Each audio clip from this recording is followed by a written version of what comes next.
మిమ్మల్ని డాక్టర్ గా కంటే కూడా యాక్టర్ గానే బాగా ఇష్టపడతారు. జనాలు ఎక్కువ బాగా ఇష్టపడతారు. డాక్టర్ గా చేసినప్పుడు మూతి పనులు రాలిపోతాయి. అది ముల్లా తెలియదు. ప్రొఫెషనల్ లో మీరు డాక్టర్, ఏది టఫ్ అంటారు? పిల్లల్ని హ్యాండిల్ చేయడం టఫా? కామెడీ చేయడం చాలా టఫ్. నేను బెగ్గింగ్ చేసిన వీడియోలు అన్ని ఇష్టమే, ఎందుకంటే డడక్ తినాలని ప్రజలు కోరుకుంటున్నారు. అమ్మాయిలకు కూడా హ్యాపీనెస్, హైయెస్ట్ ఎలివేషన్. కాలేజ్ వచ్చి కొట్టడం డిప్రెషన్. పబ్లిక్ ఎంత మొత్తం స్ప్రెడ్ అయింది అది న్యూస్. సార్ మీరు కామెడీ చేస్తా అంటారు, మళ్ళీ ఇటుకు వచ్చి తిడతారు కదా సార్. కర్మరావు బాబు నవ్వుతానే చెప్తా, సీరియస్ గా ఉంది చూసుకోండి. ఎవరు మీ వైఫ్? నిజంగా ఇళ్ళలో ఎవరు వైఫ్? మీకు ఎంతమంది భార్యలు? అంటే ఆఫ్ ద స్క్రీన్ కాదు, స్క్రీన్ లో ఆన్ స్క్రీన్ 10-12 మంది ఉన్నారు. 10-12 మంది వైఫ్లు ఉన్నారు. హలో ఏం పోదామా, లవ్ చేసుకుందామా అంటే నో అంటేనే వద్దు, నెక్స్ట్ ఫిగర్ అంతే. జమిలీ ఎలక్షన్ లో ఏమైనా మీరు పోటీ చేస్తున్నారా మీ పార్టీ తరఫున? ఎవరి ఓట్లు చీల్చదలుచుకోవాలి. నా ఆర్తికే గుడ్డుతో ఒకటి పెట్టను.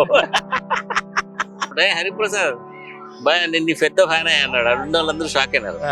దెబ్బ కొడతాను, నువ్వు మారుస్తావు ఏదో రోజు సమాజాన్ని. సినిమాల్లో ఎన్ని సినిమాలు చేశారు? సినిమాల్లో అదొక పెద్ద చరిత్ర.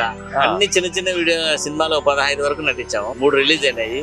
ఒక దాంట్లో పేరు వచ్చింది, ఇంకో దాంట్లో పేరు రాలే, సినిమా రాలే. But people like me like it after actor and more like beggar. మా ఫ్రెండ్స్ అందరూ అనంతపురం బ్రహ్మానందం రా, నువ్వు టైం బాగా సినిమా లేకపోలేదని చెప్పి. నేను సంపాదించే స్కోప్ చాలా ఉంది, నేను ఎందుకు ఈ టైం వేస్ట్ చేసుకుంటున్నా దీని మీద? టైం వేస్ట్ ఎక్కడ సంపాదిస్తున్నారు బానే కానీ ఉంది. ఇంకా ఇన్కమ్ ట్యాక్స్ వాళ్ళందరినీ పిలిచి మరి ఇన్కమ్ ట్యాక్స్ అప్పగించేటట్టున్నారు.